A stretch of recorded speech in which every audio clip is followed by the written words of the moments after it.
Sunset golden wheels in motion, we cruising softly, feeling free. Galaxy rhythms echo in our heart. Steady beat, autumn wine in the summer's gentle heat. Trees aligning me for fading by. All right. You fly. Hey guys, it's Wes here, and we have a very special car that we want to showcase today. It's a 1992 Nissan 240 SX Fastback, and the owner is Alex. How's it going, Alex? Wes? Thanks for bringing your car out today for us to check it out. Yes. So, how long have we known each other for? 24 years, 2000, 2001 is At least, right? Irwindale East lot, right? I always tell people you have to kind of date this according to like drifting history in Southern California, right? People used to drift before D1 Grand Prix, right? Before driving on the actual track, we were always drifting on the Irwindale East lot because nobody knew how to drive the track, right? Or whatever. So that was the timeline. Those were good times. And not to date us, fast forward today, you brought us a 1992 240 SX. This car is over 20 years old. Tell me about it. How'd you get it? 30. Yeah, 30 plus years, right? see, now we're showing our age. No, I wasn't even looking for the car. I wasn't even looking for another 240 actually. But my friend Kevin Pratt from Idaho, I'm gonna shout out to him because he's the one that got me into this mess. Middle of COVID, he was like, "Oh, there's this car available in the Pacific Northwest," and then I looked at it on Facebook, and then it was in Canada, and then basically looked at it, and then it was sort of one of those like checked all the boxes, like as far as like if I wanted to buy another car spec wise. 240s in the US, or people would know, but 240s in the US had automatic seatbelts. That was what it had, right? All the early 90s and late 80s Japanese cars, like the Acuras, right? They all had automatic seatbelts. It was a thing, and I always wanted a manual seatbelt car, and then the manual seatbelt cars were only available in Canada as well as overseas, right? So this was a Canadian car, it had manual seatbelts, but it also had super high cuts and basically the top of the line trim wise. So that's what it was. And then my friend in Vancouver, Canada at the time helped me look at the car. He ended up helping me facilitate the sale. And I had it transported over the border in September of 2020 and then drove it back to California. Oh, wow, that's awesome. Yeah, I drove it back. That's awesome. No, I do know about those seatbelts. My brother has a Fastback and he has that automatic stuff. It's horrible. Yeah, it's horrible. It's really horrible. Tell me, when you got it in its original condition as purchased, what'd you have to do to it to bring it to how it looks like today? To bring it to how it looks like today, I did a lot. It doesn't look like it, but I did a lot. The car as is, it drove, I mean, more or less it drove fine, right? But it was like minor things. But probably there was one or two kind of glaring things. First was the rear spoiler. Japanese cars from the 80s, 70s, 80s, loved using like a foam spoiler, like with like a metal base, a metal frame.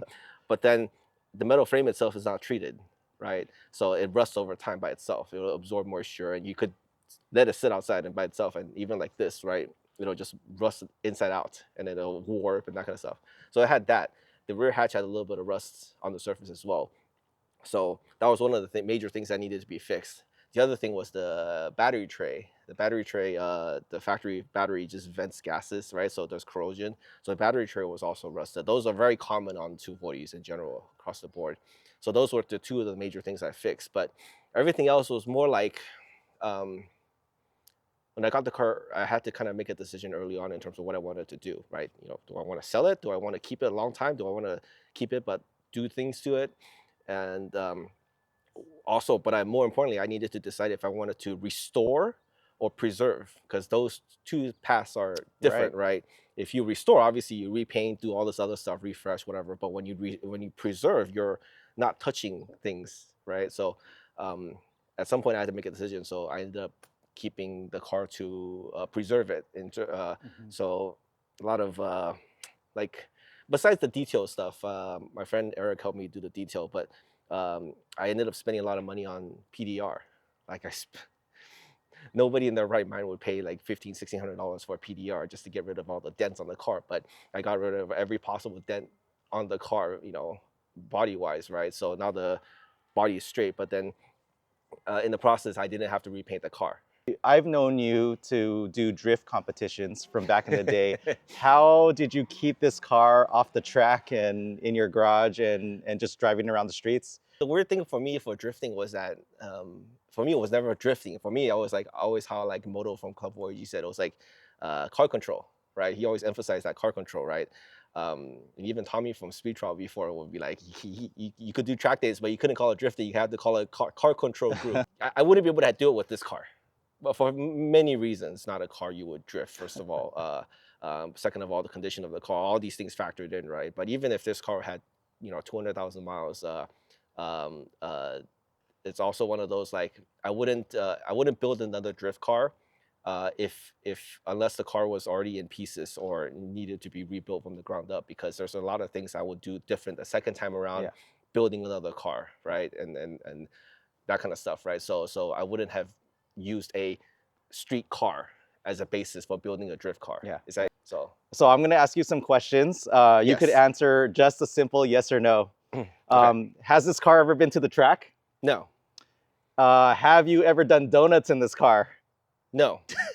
Have you ever spun the wheels to exceed the tire's adhesion limits?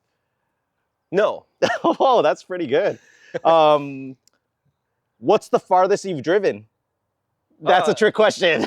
He has to answer yes or no. Yes. Thank you for the history on the car. Are there any unique modifications that you have done on this car? I basically built the car like as if it was like a OEM plus kind of build. One of the things I wanted to do was as if I was walked into a dealer and bought a bunch of like optional parts, right? Because in Japan, everybody loved the dealer optional parts that you could buy in Japan. It doesn't matter if it was a Toyota, Nissan, whatever, right? It was like an entire catalog of stuff.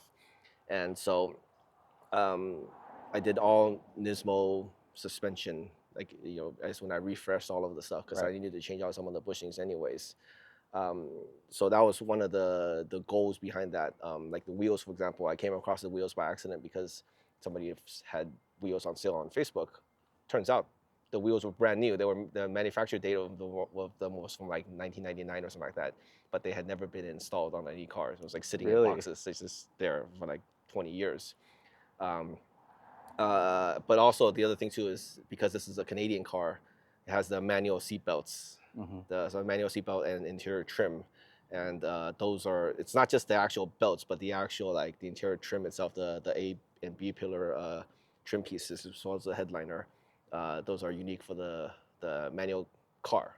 So, but and then the last thing was the fact that it has super high cuts, which is like the top of the line trim with the 4-wheel steering, ABS, but everything works. So this car still has high kiss? You didn't cancel it out? No, I know a popular mod is to cancel the high kiss. Yeah, I don't know, of course, because when you're driving at the limits, right, the way high kiss works is that lower speeds, it turns, I forgot, I may have it backwards, but it actually works opposite at low speed versus high speed. At low speed, it turns like the wheels turn away. Like if you're turning right, the rear wheels turn left. So it kind of like turns faster. Or rather, it reduces the turning radius. But at higher speeds, what the rear wheels turn in. So it actually improves turn-in feel at the limit, right? But for track driving, when you're driving at the limits, or if you're trying to slide the car feels like almost like if it's fighting you, because it's you have to compensate for it. Yeah. So it's actually much easier to just disable it, or most people just cancel it out. And the other reason why you do it is because you can't get parts to fix the system anymore. So so it's once it's broken, you just disable it, right? So that's how it is. But on this car, everything still works. I'm glad I chose A86 as my favorite chassis. That way we don't have to worry about any of this mumbo jumbo space age stuff. Right, live axle. That's all you have, right? That's all you need. Yep. So tell me about the wheels. The wheels they look very cool and good condition. It's K-Office. the Keiichi Tsuchiya brand K Office KS05. It's kind of a mild size, 16 by 8 plus 32, but you know, you don't need to have. One of the things about wheels is you don't need to have it aggressive size to have it fit well, right? So it's just got a regular street alignment, you know. And I think with the alignment it's like 1.5, 1.7 degrees of camber, but with the camber and the tires, it actually fills out the wheel well, you know, fairly well. But the added bonus was that it was like a old wheel, right? The wheel, like I mentioned earlier, the wheels were manufactured in the late '90s, so it's kind of almost like a period correct mod, Yeah. right? Have you smogged it? Yeah. Or when's the last time? I smogged it. I've already smogged it 3 times now. Actually, Okay. I did it once when I imported the car and had to register. I did it in 22, and I just smogged it 2 months ago in September. You're gonna list this car on Bring a Trailer. What are your plans after it's sold? I really want to get back into like something like a BRZ, because I had a 2013 BRZ before, and one of the appealing things for me about that platform is that the car is like a new S13, right? Like I was having a conversation the other day with somebody else, but like this car, I love it, but it's 30 plus years old. Parts are not available. Things, you know, once you do certain things to it, it's not original anymore, right? So it feels like, you know, one of those like if I touch it, it kind of falls apart, kind of weird things, right? Whereas like I really want to get back into like a newer BRZ, partially because when I got the first gen BRZ, it was opportunity to drive like a new S13. It's like, you know, for I get it. Corolla guys, it's like, oh, we're driving a new 86 Corolla, right? But the key difference was that Corolla from 1980s Corolla is a you know, like a Miata weight type, right? It's like, you know, close to like 2,200 pounds, you know, curb weight. Whereas an S13, S14, doesn't matter if it's a US or Japanese spec car, the curb weight's more like 2,700 pounds. So the 86 BRZ is kind of closer in that realm of that type of curb weight and power output, you know, 200, 240 horsepower range, right? At least engine. And it's also very fun to drive, both on long road trips and like at the track. I mean, when I had the last event I did with my BRZ before I sold it was I drove from LA all the way to Austin, drove at Coda Yeah. at a track event, and drove home over the Wow. course of 5 days. And it was fun. And it was the stock seats were really comfortable. I did the entire road trip, no AC? no You had fatigue, AC? everything, right? Cruise control, you know, I enjoyed the car, right? Yeah. But, you know, old cars like this, you know, you have to modify it to be able to drive more than an hour at a time, because stock S13C suck, you know. It's it was really poor design, that kind of stuff, right? So I mean, obviously, you know, wanting to get a car and getting a car is two different things, but I would want to get into another fun, you know, rear-wheel drive car, you know, that I can both cruise on the road, but also like take it for like a spirited drive. I feel like you would be able to thrash on it a little bit more and Yeah. not have to, you know, worry so much. Yeah, right? correct, when you have a right. You know, newer at car. least it's good. You know, the same thing 20 years ago. 20 years ago, S13, S14 parts were readily available everywhere, right? You know, cars were a dime a dozen, cost wise. Nowadays, it's like, you know, as far as BRZ, sure, the car is newer, it's more expensive, but at least the parts are a dime a dozen, and I can readily fix the car, get another one if I wanted to. Whereas older cars like this, you know, I don't have that same option. So you mentioned that you could have sold this car 3 years ago. Why are you selling it today? Mostly because I finally got around to working on the car and that kind of stuff. I never like to sell like a project car parts, whatever, right? The car had flaws from before, but it was also one of those things where it's just like, given the low miles that it has, it's I wanted to kind of like play around with the, you know, parts, car, tinker with it, that kind of stuff. Had I needed the space, you know, I could have sold it, but it wasn't in a gigantic hurry. And but I also felt like I should at least keep the car for a few years, because I have kind of like an ongoing joke, but my wife always conveniently reminds me that I've had more cars than number of years that I've known her. So it's more than 10 years now. But for a while, it was like I had owned a dozen different cars, and the number of cars was more than the number of years that I've known her. So this was one of those things where I just felt like felt like I should keep the car for more than like 2 or 3 years, because I was going through like 1 or 2 cars like almost every other year, right? So that kind of stuff. And I thought I went through a lot of cars, but I see your posts and it's like, wow, you got a new car? That's cool. Yeah, which is kind of like, but it's also just like kind of trading sideways. You sell one car and then you move to the next one, and then you kind of play with it, and you move on to the third one, and so on and so forth. So we're talking about, selling the car, which means you won't have possession anymore. What's your ideal buyer like, if you could choose a new home for this car?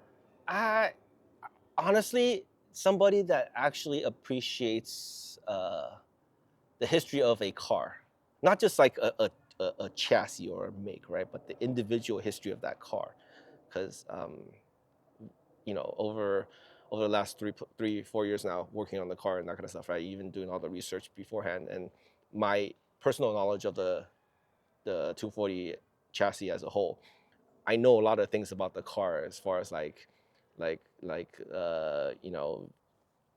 who the first owner was, things done to it, things that should have been done before, blah, blah, that kind of stuff, right? And I feel like the history story behind the car is kind of like important, and I feel like the ideal owner of the car will be somebody that appreciates the history, and you could drive the car daily, no problem, right?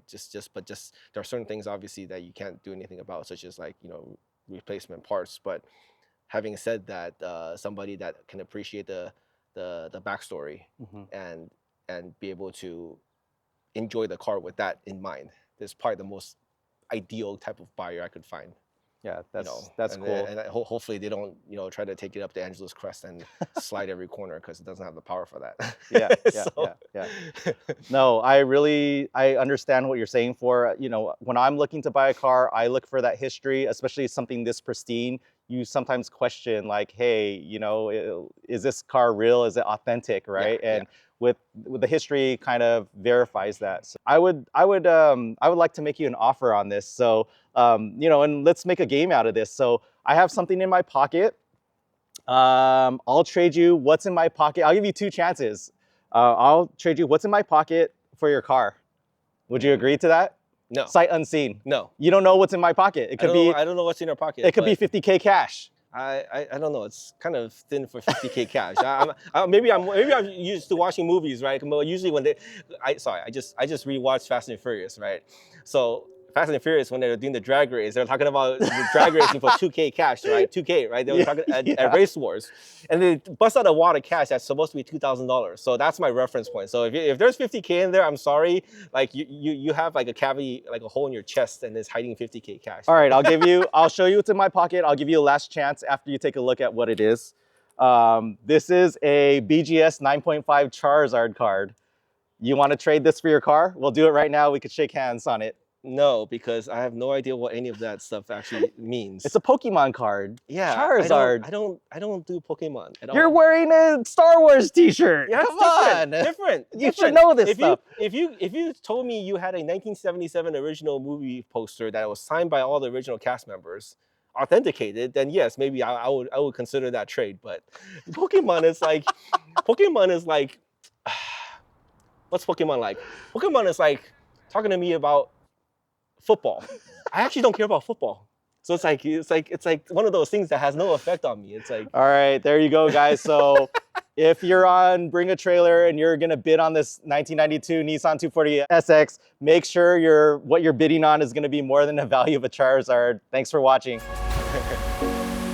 Some say talking more emotionally. Rose inside, they feeling free and see. Every tinkle in my heart is letting me walk to know so was joy. These nights you don't need to realize you and